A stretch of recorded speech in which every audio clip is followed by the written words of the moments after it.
नमस्कार. रंगधनु कला सत्यान्यास 40गाव आयोजित अभिवाचन स्पर्धेच्या अंतिम फेरीमध्ये ललित कला मंच गडिंग्लज जिल्हा कोल्हापूर सविनय सादर करीत आहे कथा अभिवाचन गोष्ट तिच्या ड्रायव्हिंगची. लेखिका निमिमा क्षत्रिय, सहभागी अभिवाचक उर्मिला कदम, विशाखा जोशी, रूपा दड्डी आणि मी राजश्री कोटे. दिग्दर्शन विशाखा जोशी. नमस्कार. ही साधारणपणे 18-20 वर्षापूर्वीची गोष्ट आहे. माझ्या ड्रायव्हिंग स्कूलमध्ये तिघी मध्यमवयीन गृहिणी ड्रायव्हिंग शिकायला येत होत्या. तिघीही माझ्या परिचयातल्याच होत्या, म्हणजे आम्ही दोघीही मैत्रिणीच होतो. तशी गावात बरीच ड्रायव्हिंग स्कूल होती, पण पुरुषाकडून गाडी शिकायची नाही. शिकायची तर बाईकडूनच या ध्येयाला त्या प्रेरित झालेल्या होत्या. त्यामुळे ते माझ्याकडे 4 व्हीलर शिकायला येत. तिघीही आजोळ गाडी शिकलेल्या होत्या, म्हणजे नवऱ्याकडून, भावाकडून, वडिलांकडून वगैरे. आणि त्यांच्या दिव्य शिकवण्यामुळे गाडी चालवण्याचा आत्मविश्वास गमावून बसले. ड्रायव्हिंग क्लासच्या निमित्तानं भेटी होती म्हणून मला विनंती करून त्याने तिघींनीही ही सकाळी 7चीच बॅच घेतली. त्यांच्या क्लासच्या पहिल्याच दिवशी नेमकी एक गाडी रिपेरिंगला गेली आणि 6च्या बॅचची गाडी थोडी उशिरा, म्हणजे 6:30ला बाहेर गेली. तीही अजून यायची. मी तिघींना सॉरी म्हटलं आणि थोडा वेळ आपण गप्पा मारूया का अशी ऑफर दिली. ही ऑफर भलतीच आवडली. थंडीचे दिवस होते. माझ्या ऑफिस पुढच्या मोकळ्या जागेत खुर्च्या ओढून गाडीची वाट बघत आम्ही गप्पा मारायला सुरुवात केली. खरं म्हणजे बायकांना गप्पा मारायला काही विषय हवा असतो असं नाही, पण त्यातल्या त्या तिघी किती पाण्यात राहिले, म्हणजे त्यांना ड्रायव्हिंग किती येतं हे मलाही कळलं. आणि थोडा वेळही जावा म्हणून मी त्यांना त्यांच्या आधीच्या ड्रायव्हिंग शिकण्याचे अनुभव शेअर करावे अशी सूचना दिली. त्यावर उर्मिलाने माझ्याकडे बघत आधी सुरुवात केली. अगं काय सांगू रूपा, अगदी लहानपणापासून ना मलाही गाडी शिकायची होती बघ. घरात मारुती 800 आली आणि त्या दिवसापासूनच कधी ना गाडी शिकते असं मला झालं. मी माझ्या नवऱ्याला तसं सांगितलं बरं का, तर तो म्हणाला चालवायची ना, त्यात काय विशेष आहे, स्कूटरला 2 चाकं, ह्या गाडीला 4 चाकं, बाकी काय वेगळं असतं त्यात. मला वाटलं अरे वा सोबत आहे की मग काय, मी सारखं त्याच्या मागे लागले गाडी शिकवा म्हणून. कधी तो गाडी शिकण्याचा क्षण येतो आणि कधी मी स्टीअरिंग हातात धरते असं मला झालं होतं. पण नवराच तो आज नको उद्या जाऊ असं करायला लागला. मग मात्र मी एके दिवशी चूल बंद आंदोलन सुरू केलं आणि मग मात्र ही मात्र बरोबर लागू पडली आणि मला एकदा दारात उभे असलेल्या गाडी ड्रायव्हिंग सीटवरती बसायला मिळाली. आता लगेच गाडी रस्त्यावर घेण्यापेक्षा आधी मला नवऱ्यानं ABCD शिकवलं. A म्हणजे ॲक्सिलेटर, B म्हणजे ब्रेक आणि C म्हणजे क्लच. पहिल्यांदा गाडी न्यूट्रलवर ठेवायची, मग स्टार्टर मारायचा. गाडी स्टार्ट झाली की क्लच दाबून गाडी फर्स्टला टाकायची. मग हळूहळू क्लच सोडायचा आणि ॲक्सिलेटर वाढवायचं असं त्यानं मला सांगितलं. त्याप्रमाणे मी आधी न्यूट्रल टाकला आणि गाडीला स्टार्टर मारला. तोच गाडीला धुपकट पेडं पुढे मारली आणि गाडीच बंद पडली. न्यूट्रल पडलंच नव्हतं, गाडी गिअरमध्येच होती ना. मी घाबरून आपल्या नवऱ्याकडे बघितलं, त्याचा जीव नुसता वर खाली होत. मग काय, तो दिवस नुसता गिअर टाकण्यात, म्हणजे first, second, third, top, reverse हेच करण्यात गेला. दिवस कुठला, कशी तरी 10 मिनिटं प्रॅक्टिस घेतल्यासारखं केलं आणि नवऱ्यानं मला एकदा गाडी बाहेर काढली. आता पुन्हा दुसऱ्या दिवशी तेच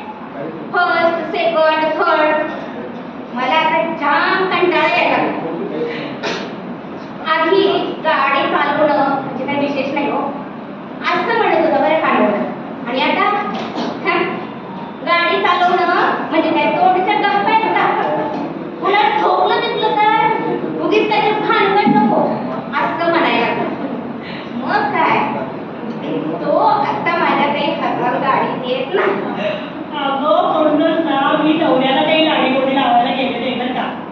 माझ्या एका शेजारणीला गाडी चांगली चालवता येते, तिच्याकडनंच मी गाडी शिकणार असा बेत ती घरात जाहीर केला. तो बेत ऐकल्यावर घरात एकच गोंधळ उडाला. ती किती रॅश ड्रायव्हिंग करते माहितीये का तुला? तिनं 2 जणांना उडवलं होतं, तर कोपऱ्यावरचा लाईटचा खांब तिनंच पाडलाय वगैरे वगैरे गॉसिप सुरू झालं. पण ही काही ऐकत नाही हे बघितलं आणि दोघी मैत्रिणी मिळून माझ्या गाडीचा पट्ट्याबोळ करा असं पडपडत बरं का नवऱ्यानं एक दिवस हळूच गाडी बाहेर काढली आणि गावातला एक सुनसान रस्ता मला गाडी चालवायला सिलेक्ट केला. तिथं गेल्यावर दिलं माझ्या हातात स्टेअरिंग. मला आता आनंदाबरोबर जरा टेन्शन यायला लागलं. म्हणजे तशी आजूबाजूला शेतातली माणसं गुरंढोरं वगैरे दिसत होती बरं का मला, पण रस्त्यावर मात्र चिटपाकून नाही. माझ्यासारख्या नवशिका ड्रायव्हरसाठी अगदी आदर्श रस्ता होता. ट्रेनिंग सुरू झालं. आधीच्या उर्मिल्यासारखं ABC सगळं झालं आणि मग क्लच दाब, न्यूट्रल टाक, हा आता फास्ट स्टार्टर. मी मारला, झालं. गाडीनं टुक्कन पेडुकुडी बसली. अगं तो न्यूट्रलच पडला नव्हता. मग नवऱ्यानं स्वतः शेवटी त्यानंच न्यूट्रल टाकला आणि मला स्टार्टर मारायला सांगितलं. गाडी सुरू झाली आणि त्याच्या जागी फुरफुरत उभी राहिली. आता गिअर टाकायचा, त्याच्या आधी पुन्हा जोरदार सूचना. हे बघ, ब्रेकवर लक्ष ठेवायचं, रस्त्यावर कोण नाही म्हणून जोरात घेशील, कुत्र मित्र आडवाला तर पंचायत होईल. ही आपली नंदी बैलासारखी मांडवलं. काय करता आता, गाडी शिकायची म्हटल्यावर नवरा काय सांगेल ते ऐकायलाच पाहिजे ना. तशी ऐकून घ्यायची सवय कुठं असती, त्यामुळे जरा जवळच जात होतं. हा क्लच दाब, फर्स्ट टाकला. हा आता क्लच सोड हळूहळू आणि ऍक्सिलेटर दाबला. झालं. गाडी एक हलका देऊन पुन्हा धुडकन बंद. क्लच सोडायचा आणि त्याच वेळी तो स्पीड ऍक्सिलेटर दाबायचा. हे दोन्ही मला एका वेळी काही केल्या जमेना. म्हणजे मला काय वाटलं माहितीये का, एखादी नवी नवरी असली बरं आणि तिची सासू तिला लग्नाच्या दुसऱ्याच दिवशी सांगते, सूनबाई मला साखरेचा 1.5 गारी पाक करून दाखव बघू. इतका अवघड प्रकार वाटलं मला. मग गाडीच्या अजून 2-4 बेडुकड्या झाल्या आणि मग मात्र गाडी नीट हळूहळू रस्त्यावर चालायला लागली. पण खरं सांगू काय, मला गाडी सगळं खूप अनकम्फर्टेबल वाटत होतं. म्हणजे त्या बॉनेटचा फारच अडथळा वाटत होता आणि त्याच्यामुळे रस्ता पण धड दिसत नव्हता. आणि ते गिअर ते खाली कशाला गेले ते असे डोळ्यासमोर पाहिजे असं वाटत होतं. म्हणजे रस्त्यावर नजर ठेवायची आणि ते असे खाली न बघता गिअर टाकायचे. फारच बोरिंग वाटलं बाई मला. आणि ती सीट पण फारच खाली असं वाटत होतं. म्हणजे तशी उशी वगैरे घेतली होती ना कमी बसायला, पण तरी मला रस्ता नीट दिसत नव्हता. मला काय वाटलं माहितीये काय, की आपल्या पार्लरमध्ये बघ कशी अशी वर खाली करायची सीट असते की नाही, तशी गाडीत का नाही. आणखी काय वाटायला माहितीये काय, माझी गाडी आली की ते रस्त्यावरचे लोक असे जादूने अदृश्य व्हायला पाहिजे. एखाद्या मिनिटभर गाडी चालली असेल बरं का, तेवढ्या समोरून एक मोटरसायकलवाला येताना मला दिसला. मी मनात म्हटलं, मारी आतापर्यंत कुत्र पण नव्हतं रस्त्यावर, पण हा मुलगा कुठनं आला बाई. त्याला बघितलं आणि माझी गाडी रस्ता सोडून अशी साईडला जायला लागली. नवरा म्हणायला लागला, एवढा मोठा रस्ता सोडून तिकडे पण चालीस खड्ड्यात. मी म्हटलं, तो येतोय ना समोरून. नवरा म्हणाला, अगं येऊ दे ना, त्याला डोळे आहेत ना, तुझ्या गाडीला ब्रेक आहे की नाही. मग मी म्हणाला, ब्रेक ब्रेक ब्रेक करायला लागले. आता मोटरसायकलवाला बराच बुडा लागला बरं का. अगो पण मला ड्रायव्हिंग सीटवर बघून तोच घाबरला आणि माझ्यापेक्षा सावधगिरीनं माझ्याकडे बघत बघत जीव वाचवत पसार झाला. हे ऐकून राजश्रीला पण स्फुरण झालं. अगं विशाखा, माझी अवस्था तुझ्यासारखीच व्हायची बघ. मला पण ना ते खाली न बघता गिअर बदलणं जमत नाही. तसं मला थोडं ड्रायव्हिंग जमतं बरं का, पण काय आहे ना, प्रॅक्टिसची कमी आहे. एकदा माझंही तुमच्या दोघींसारखं ट्रेनिंग चालू होतं. नवरा शेजारी खूप चेहरा करून असला. रस्त्यात तरी गोडी होतं. गाडी छान सावकाश रमत गमत चालली होती. वातावरण पण अगदी मस्त होतं. गाडी चालवायला तरी मला खूप भारी वाटत होतं. तोच शेजारून नवऱ्याची सूचना आली, सेकंड टाक. मला तरी जीवावरच आलं. म्हटलं चांगली चालतीये का ही गाडी, मग कशाला बदलायला हवा गिअर. पण मग नाही असं काम होईना, मी सेकंड टाकलं. आणि काय सांगू तुम्हाला, तो सेकंड न पडता डायरेक्ट थर्डच पडला. परत भयंकर झटापट करून मी सेकंड टाकला बरं का. तेवढ्यात ना समोरून सायकलवर मागे गवताचा भारा बांधून एक माणूस येताना मला दिसला. त्याचा भारा तरी अर्धा रस्ता अडवून झाला होता.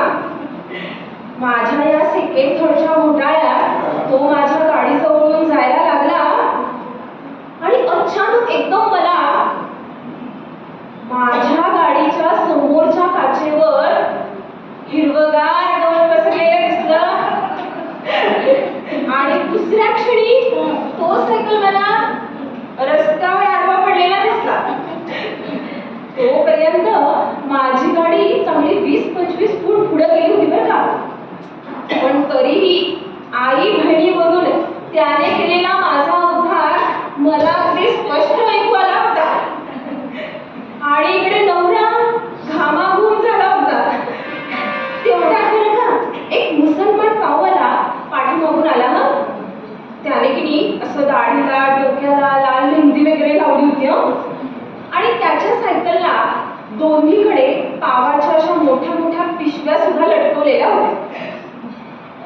माझ्या मागचा कारनामा बघून बिचारा आधीच घाबरलेला होता. नकोच त्या भलत्या घरात अडकायला म्हणून घाईघाईनं मला ओव्हरटेक करून जायला लागला. पण त्यालाही कसं काय माहित, माझा जरासा धक्का लागला. तसा तोही कोण म्हणला, नशीब माझ्या गाडीच्या समोर नाही आला, रस्त्याच्या कडेच्या गटारात तो गेला. मी आपली ग्रस्तपणे गाडी पुढे नेली. मागून त्याच्या मोठमोठ्यानं बडबडण्याचा आवाज मात्र मला ऐकू आला. तसं मी नवऱ्याला म्हटलं, काय म्हणतो तो. नवरा म्हणाला, काही नाही, सलाम आलेकुम म्हणतोय तुला. असं ना रस्त्याने मला तरी पाडत, कुणाला तरी वाचवत मी गाडी बरीच दूर नेली होती.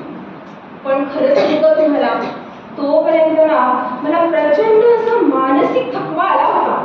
आणि नवऱ्याचे पण पेशंट संपत आले होते हो, जे आधीच कमी असतात. मग जास्त अंतर न बघता मी गाडी साईडला थांबवली आणि अगदी साळसूदपणे नवऱ्याकडे गाडी सोपवली. हे फक्त सांगते. अगं माझी पुढची गंमत ऐक ना. दुसऱ्या दिवशी पुन्हा त्याच वेळी त्याच ठिकाणी आम्ही गाडी घेऊन गेलो होतो. ट्रेनिंग सुरू झालं. तर कालचं ट्रेनिंग बघितलेली काही रिकाम टेकडी चालकी, आज पण काहीतरी मज्जा बघायला मिळणार म्हणून रस्त्याच्या कडेला पण जरा लांब अंतरावर थांबली होती. सगळ्यांच्याकडे पूर्ण दुर्लक्ष केलं आणि गाडी चालवायला लागली. रस्ता अगदी मोकळा होता बरं. अगदी 5 मिनिटं मी मस्त गाडी चालवली. तेवढ्यात एक माणूस सायकलला गॅस सिलेंडर लावून रस्त्याच्या कडेकडेनं रमत गमत जाताना मला दिसला. आणि म्हणून मी गाडी त्याला रस्त्याच्या मधून घेतली. आणि नेमकं त्याच वेळी उजवीकडून शेजारच्या आडव्या रस्त्यावरून एक दुधाच्या पिठल्या दोन्ही बाजूला लावलेल्या लुणास्वार मुक्त आकाशात घराने मारणाऱ्या वैमानिका सारखा रस्त्यावर अगदी माझ्या गाडीसमोरच आला. नवऱ्याचं सारखं सुरू होतं, ब्रेक ब्रेक म्हणून. त्यामुळं ब्रेक काढत्या वेळी नाही सापडलं तर काय घ्या, म्हणून मी क्लचवरचा पाय काढून आधीच ब्रेकवर ठेवलेला. वैमानिक समोर दिसला आणि जोरात ब्रेकची आज्ञा झाली तसा मी पटकन ब्रेक दाबला. आणि क्लच न दाबता नुसताच ब्रेक दाबल्यामुळं गाडीला एकदम तुडतुडीत झाली. तेव्हा आधीपेक्षा जोरात नवऱ्याची ऑर्डर सुटली, अगं क्लच क्लच दाब पटकन.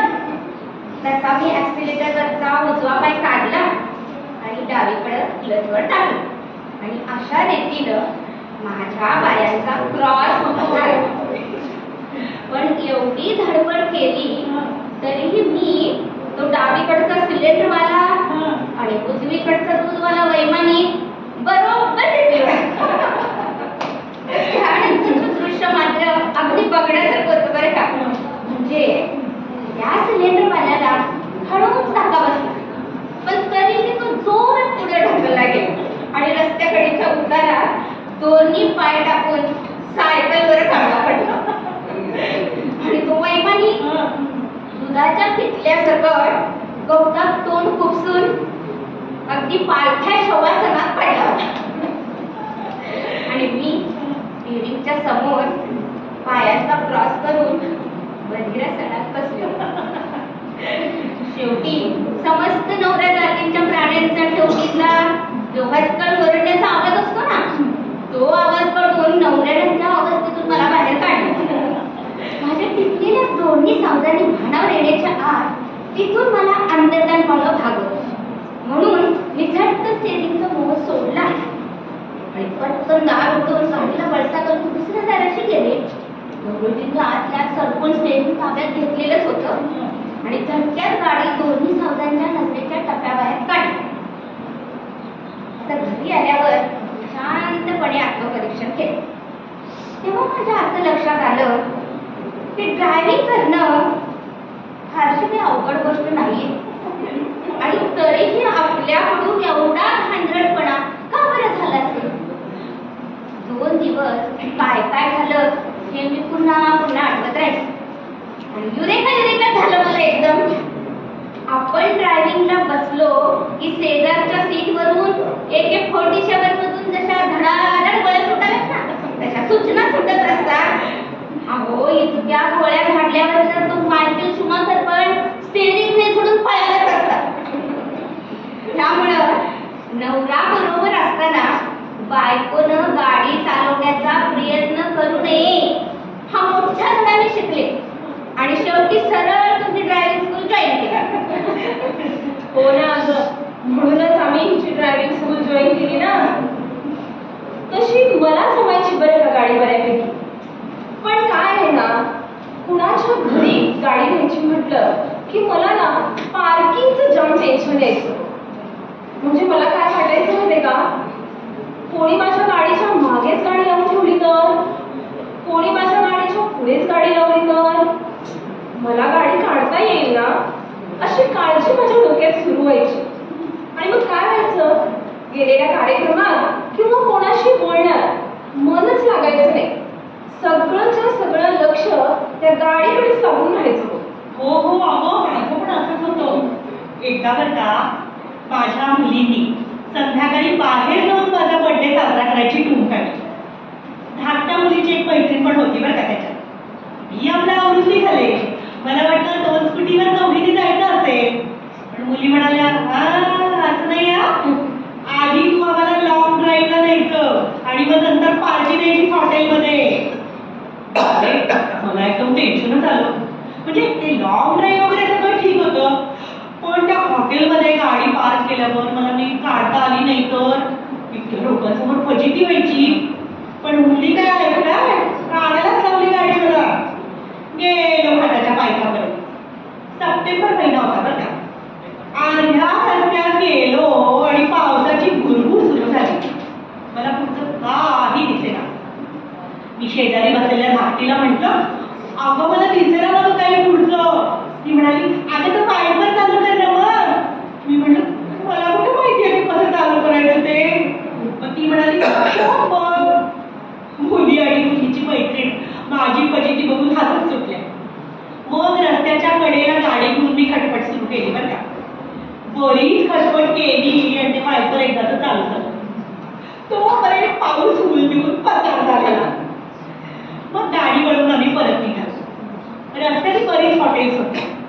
मुलींचं कुठल्या हॉटेलमध्ये जायचं याच्यावरून जोरात डिस्कशन सुरू होतं.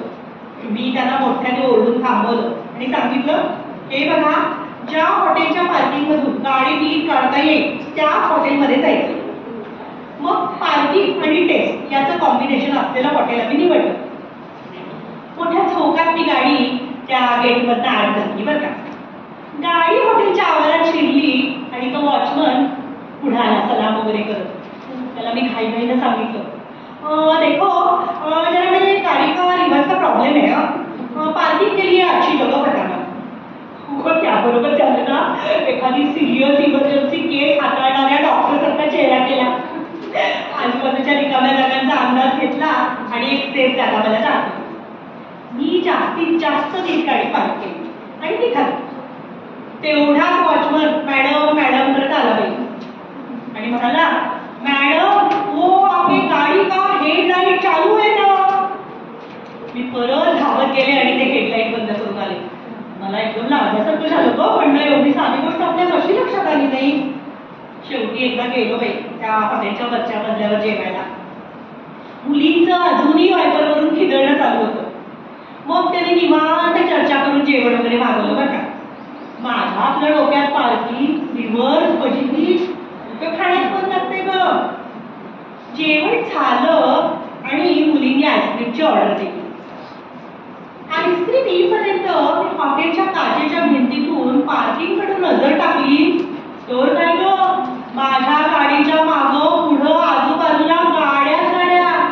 शिक्षकांची कसली तरी वार्षिक मीटिंग होते म्हणे. माझे तर पायच चटपटायला लागले. मुली म्हणाल्या, अगं आई आहे ना तर वॉचमन, काढायला लावी का गाड्या सगळ्यांना, बैस तू आईस्क्रीम खा. मला मनात ते आईस्क्रीम पोरींच्या डोक्यावर खापावंसं वाटत होतं. माझा टेस्ट चेहरा बघून थोरली मला म्हणाली, कूल मम्मा, मनातल्या भीतीवर असं तुला मात करायची की नाही. हे बघ, म्हणूनच आपण आज हा प्लॅन केलाय ना, डर के आगे जीत है. मी म्हटलं, कसली डोंगराची जीत मला दिसते. मेरी गाडी के आगे पीछे आजू बाजू मोटरसायकल ही मोटरसायकल आहे. हॉटेलमधनं आम्ही बाहेर पडलो. त्याच्याबरोबर मी तरा जाऊन त्या वॉचमनला गाठलं आणि म्हटलं, तुमको बोलायला ना रिवर्स का प्रॉब्लेम है, आजूबाजू में गाड़ी बंद लगा लेते ना. वॉचमन म्हणाला, मैडम आप निकालो गाड़ी, मैं सब गाड़ियां बाजू में करता हूँ. मग मी गाडी काढायला सुरुवात केली. माझा जसजसा टर्न बसेल तसतसा तो गाड्या सरपत होता बरं का. आणि मुली पण ना हातवारे करून करून त्याला कुठली गाडी काढायची हे हेरून सांगत होत्या. आणि मगाशी ते गाड्या लावलेले लोक ते पण सगळे आपापल्या गाड्यांच्या काळजीपोटी खाणं सोडून धावत आले आणि त्या वॉचमनला मदत करायला लागले. कशी तरी एकदाची मी गाडी गेटच्या बाहेर काढली. गेट पाशी गेल्यावर तो वॉचमन पळत आला बरं का आणि मला कसं म्हणतोय, मॅडम वो गाडी के रिवर्स गिअर का काम करके लेना जल्दी. त्यांना तसं म्हटल्यावर तर आमच्या गाडीत हास्याचा ठसका पडला. अगं मी पण असं मध्यंतरी ठरवलंच होतं बरं का, आता थोडी प्रॅक्टिस करायची आणि ती पण हायवेवर किंवा बाहेरगावच्या प्रवासात. पण कसलं काय, पुढे देतो आता घाट येईल ना, आता ट्रॅफिक लागेल, असं यांचं चालू असतं. नाहीच ते गाडी माझ्या हातात. मला आपलं तेच नेहमीच काम, पुण्यात पोहोचलं की मॅप लावायचा आणि नेव्हिगेशन करायचं आणि यांचं बोलणं खायचं वरती. त्या माणसं शेजारी बसून नेव्हिगेशन करण्यापेक्षा पायी चालत गेलेलं परवडलं. अगं आमच्याकडे पण काही वेगळं. आता माझ्या मुलाला पण येते ना गाडी चालवायला, पण गाडी सुटतच नाही आमच्या हातातून, देतच नाही लवकर त्याला. कधी त्यांना हट्टाला जर गाडी नेलीच तर दुसऱ्या दिवसापासून यांची कटकट चालू होती. बघितलीस का, गाडीची मोशन बदलली, ब्रेक डीप गेलाय, अमुकच झालं आणि तमुकच झालं. बरं, त्यांना बरोबर न्यावं म्हटलं तर त्याला इतक्या सूचना देतात की तो म्हणतो, बाबा जरा गप्प बसावं, नाहीतर मी उतरतो आणि माझं मी रिक्षाने येतो बघा. इतका त्याला वैताग देतात. म्हणून मुलांना परवा काय केलं माहिती, त्यांना किती मागच्या सीटवर बसवलं. तर जरा याचा एक्सिलेटरवर पाय दाबला गेला की मागून त्याची कॉलरच नजर सोडायचे. गाडी तुम्ही पळूनच लागली त्याला. अशा सगळ्या गप्पा रंगल्या. सगळ्या खळखळून हसत असताना मी जराशी गंभीर झाले. इतकी वर्षे स्त्रियांना मी गाडी शिकवते, माझ्या असं लक्षात आलंय की बाईचं गाडी चालवणं हा बऱ्याचदा चेष्टेचा विषय असतो. गाडी चालवण्याकरता बाईला अगदी घरातल्या देखील सहसा कोणीही प्रोत्साहन देत नाही. प्रोत्साहनापेक्षा विश्वासच देत नाही की तुला गाडी नक्की जमेल. आणि त्यातूनही तिने गाडी चालवली तर रस्त्याने जाणारे पण का त्यांचा पुरुषी अहंकार दिवस लागल्यासारखे वागतात. त्यांच्या चेहऱ्यावर एक तर खूप सावधगिरीचा भाव असतो, नाहीतर कुचितपणाचे भाव असतात. पुढे चाललेली गाडी बाई चालवते असं लक्षात आलं की मागून 6 वाजले हॉर्न देऊन तिला घाबरवून सोडतात आणि भस्कन ओव्हरटेक करून निघून जातात. हो ना, आणि ओव्हरटेक करताना पण काहीतरी कमेंट पास करतातच. शेजारी बसलेल्या पुरुषाला पण मग याचं टेन्शन येतं. मग ते टेन्शन तो नवीनच गाडी चालवणाऱ्या बाईकडे पास करतो. मग तिनं ना त्या मागच्या आणि शेजारच्या अशा 2-2 पुरुषांचं टेन्शन घ्यायचं आणि गाडी चालवायची. हो ना, आणि हे जर पुरुष नुकताच गाडी शिकलेला असेल तर बायको पोरं सगळे त्याच्यावर विश्वास टाकून गाडी चिडी चुप्प बसून राहतात. त्याच्या काही चुका होत नाहीत का? होतात, पण त्याला कोण जाऊन विचारणार? उलट तुला काय कळतंय असं म्हणून बायकोला तो गप्प बसू शकतो. गाडीला कुठे डेट जरी आला ना तरी त्याला तो माप असतो. पण बाईच्या हातून एखादी चूक झाली, गाडीला साधं खर्च झाला तरी ती बिचारी काही परत हातात गाडी घेत नाही. बाईला एखादी गोष्ट साध्य करण्यासाठी आधी तिच्या बाईपणाशी लढावं लागतं, मग परिस्थितीशी. म्हणजे तिच्या आखीव परिणामाची कुठलीही गोष्ट साध्य करण्यासाठी बाईला दुप्पट ताकद लावावी लागते. बाईचं जगणं सोपं नसतं. आता हेच बघा ना, माझ्या या तिन्ही मैत्रिणी हे सगळं अनुभवत असताना आतून कुठेतरी दुखावल्याच गेल्या असतील ना. पण तरी त्या तिघीने हे सगळं विनोदाच्या अंगाने घेतलं. मला सांगायला खूप आनंद होतोय की माझ्या ड्रायव्हिंग स्कूलमधून या तिघी जिद्दीने ड्रायव्हिंग शिकल्या आणि आता त्या तिघी उत्तम ड्रायव्हिंग करतात. आणि त्यावेळी या तिघींपासून अनेकीने प्रेरणा देखील घेतली. त्या ड्रायव्हिंग स्कूलमधून जे काही शिकल्या ते फक्त गाडी चालवण्यापुरतं मर्यादित होतं का? तर नाही. त्यांच्या या जिद्दीने त्यांना जीवनाच्या रस्त्यावरही पुढे जाण्याचं बळ दिलं, आत्मविश्वास दिला आणि याचा मला जास्ती अभिमान वाटतो. आता परिस्थिती खूप बदलली. आता कित्येक महिला निरनिराळे वाहनं अगदी आत्मविश्वासाने चालवतात. पहिली स्त्री वैमानिक सरला ठकरा, पहिली महिला रेल्वे पायलट सुरेखा यादव. एवढंच काय, अनंत अडचणींवर मात करून ट्रक चालवणारी पहिली महिला योगिता रघुवंशी. अशा कितीतरी महिलांनी आपली मेहनत, जिद्द, चिकाटी आणि आत्मविश्वासाच्या बळावर समस्त महिलांची मान उंचावलेली आहे. आणि बरं का, आपल्या सरकारने देखील महिलांच्या कर्तृत्वावर विश्वास दाखवून पिंक ई रिक्षासारखी योजना सुरू करून राज्यातील महिला मुलींना रोजगार मिळावा, त्यांचे आर्थिक सामाजिक पुनर्वसन व्हावे आणि महिलांचा प्रवासही सुरक्षित व्हावा याची काळजी घेतलेली आहे. हे सगळं पाहताना मला अभिमान वाटतो की आमचे ड्रायव्हिंग स्कूल अशा परिवर्तनाचा अगदी लहानसा का होईना पण एक भाग बनला आहे. धन्यवाद.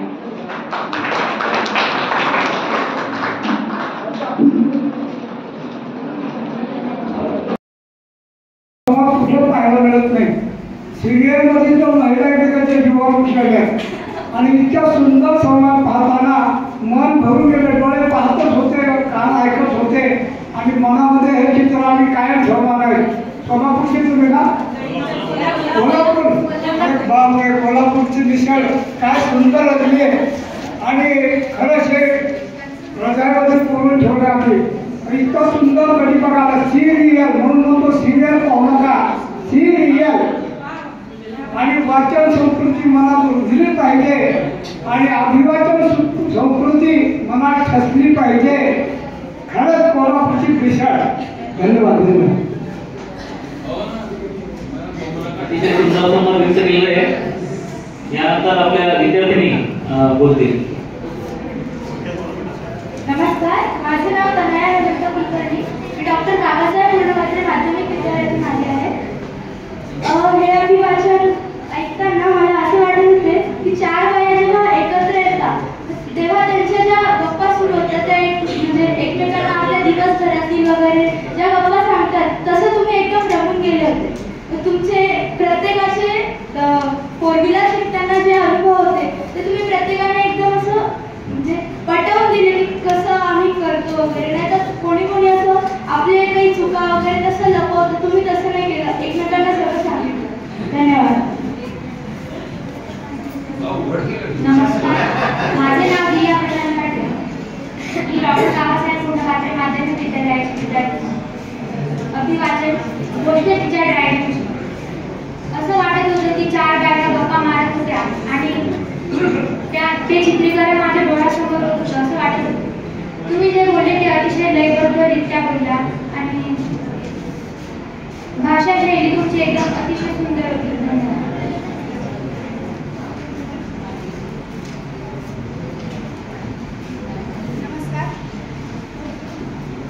नमस्कार, मी स्नेहा संदीप पाटील. मी तारासाहेब सामंत माध्यमिक विद्यालयात या शाळेची विद्यार्थिनी आहे. तर ड्रायव्हिंग करताना स्त्रियांना विरोध असतो. तुम्ही एकदम योग्य बोला की स्त्री ज्या वेळेस ड्रायव्हिंग शिकायचं म्हणते त्यावेळेस कुटुंब किंवा त्यांचे जे हसबंड वगैरे असतात त्यांचे कुटुंबातील त्यांना विरोध करतात आणि प्रत्येक स्त्रियाने ड्रायव्हिंग शिकायलाच हवी.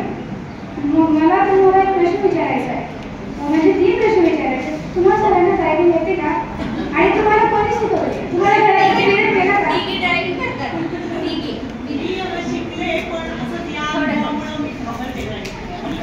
तुम्हाला कोणी शिकवले?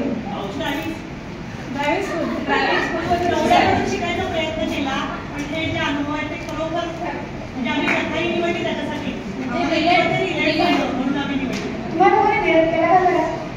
विरोध करत नाही पण काळजी असते त्यांना. ऍक्च्युली काळजी असते म्हणजे आमची नसते गाडीची पण असते.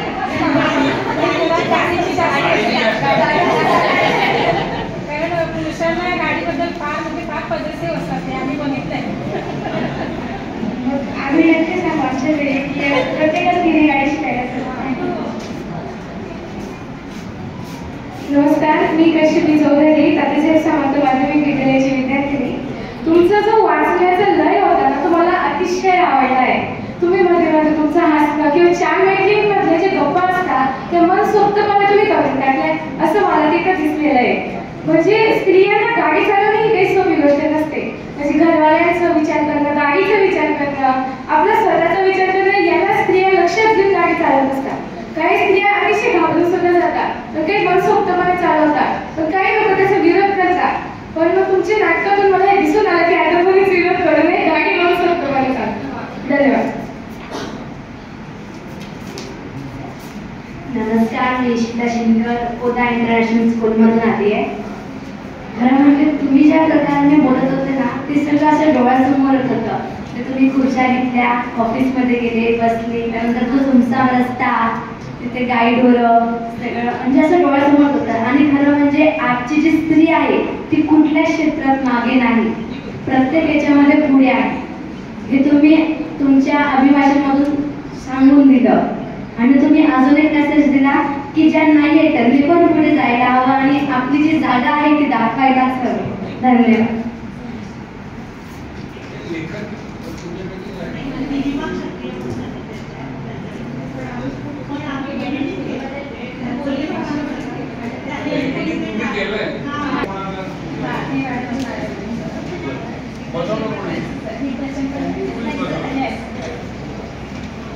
हा विषय घ्यावा, असा विषय घ्यावा हे कसं बोलायचंच तो विषय कसा घेतला ते म्हणजे आधी विनोदी कथा असं म्हटल्यानंतर ते डॉक्टर म्हणतात अवघड असतं. कारण विनोद आपल्याला वाचायला लगेच पटकन कळतो पण तो सांगायचा म्हणजे खूप अवघड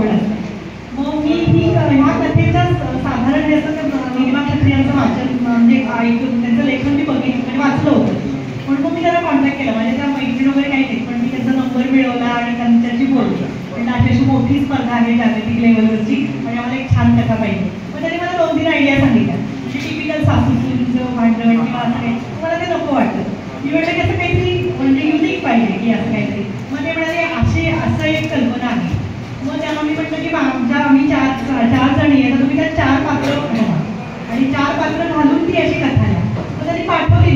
पण मग त्यातले शब्द होते ना ते खूप असे वैदर्भीय होते. मग ते आम्हाला त्याचे आधी अर्थ कळलं. मग आम्ही काय केलं की आम्हाला समजतील त्याचे अर्थ आम्ही काढले शोधून आणि ते अर्थ त्याचं उदाहरण स्टार्टर. कोल्हापूरच्या भाषेत सेल असा शब्द वापरायला. तर सेल मार्ग म्हणजे काय आम्हाला कळेल. मग सेल मार्ग म्हणजे स्टार्टर मार्ग. म्हणजे आम्ही काय केलं आणि बोली भाषेत आणि लिहिलेलं डॉक्टरनी सांगितलं त्याने असं वगैरे होतं. तर मग मी स्क्रिप्ट पूर्ण एडिट केलं. म्हणजे असं कॉम्प्युटर लॅपटॉपला घेतलं आणि आपण बोलताना कसं बोलू असं आम्ही केलं.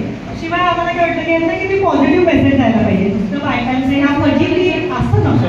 म्हणून मी त्यांना म्हटलं की मॅडम असं आम्हाला असं पाहिजे. का म्हणाल की मग तुम्हीच करा.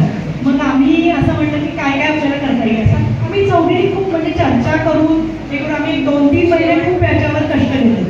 मग आम्ही असं काय करता येईल आपल्याला. मग म्हटलं की आपण याची उदाहरणं घेऊया की पहिली ट्रक चालवणाऱ्या योगिता रघुवंशीची खूप मोठी स्टोरी आहे. तर ती मग योगिता रघुवंशीबद्दल लिहूया. मग रूपा मॅडमला काय वाटलं फक्त योगिता रघुवंशीचं नको द्यायला की पहिली वस्ती वैमानिक कोण आहे हे ती पण आपण नावं घालूया. आणि मग असं आम्ही खूप एडिटिंग केलं त्यासाठी आणि करून मग आणि प्रॅक्टिस खूप केली. त्या हाताची बरोबर त्यांनी कसं पाठवली बरं का. आणि त्या पण इतक्या म्हणजे आणि मोठ्या की त्यांनी ते मान्य केलं की चालेल अशी कसं केलं. त्या येणार पण होत्या आणि आम्ही त्याला फक्त आता व्हिडिओ कॉलवर म्हटलं बरं का आम्ही आणि त्याला पण पाहून म्हणजे असं की मी येते हो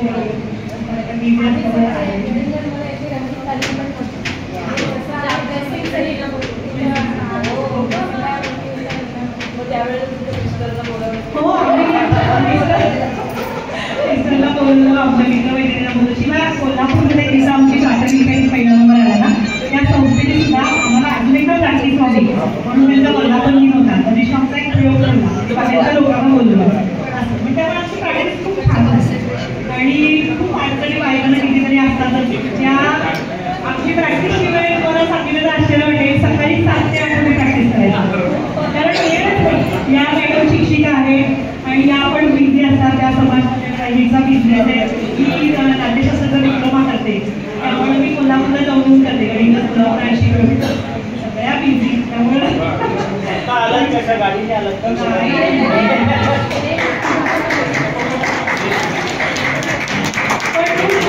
अजून एकच सांगते 40 वर्ष स्पर्धा ही आमच्यासाठी म्हणजे माझ्यासाठी तर ते स्वप्न होतं.